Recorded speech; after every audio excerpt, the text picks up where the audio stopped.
पुरुषोत्तम मासमा आउने पद्मिनी एकादशीको व्रत गर्नाले अनेकौं यज्ञ गरेको र अनेकौं गङ्गामा गएर स्नान गरेको भन्दा धेरै पुण्य प्राप्ति हुन्छ। पद्मिनी एकादशीको यहाँहरू सबैलाई हार्दिक शुभकामना व्यक्त गर्न चाहन्छौँ।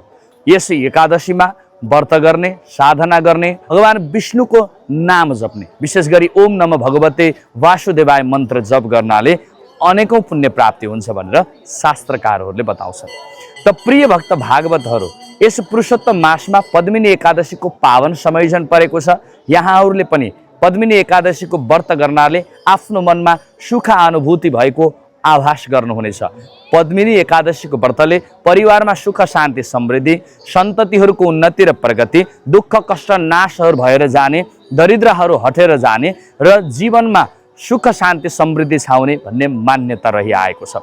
त्यसैले पद्मिनी एकादशीमा बिहानै उठ्ने, गङ्गामा गएर स्नान गर्ने, शुद्ध मनले भगवानको नाम जप्ने, भगवानको नाम संकीर्तन गर्ने, मन्त्र जप गर्ने र विशेष गरी पद्मिनी एकादशीको समयमा विष्णु सहस्रनाम, गोपाल सहस्रनाम जप गर्नाले अनेकौं पुण्य प्राप्ति हुने गर्छ।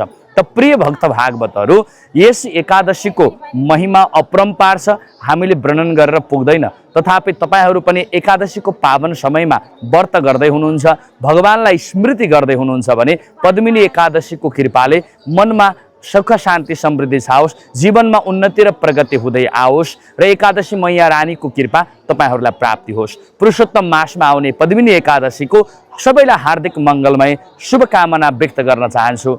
जय होस्।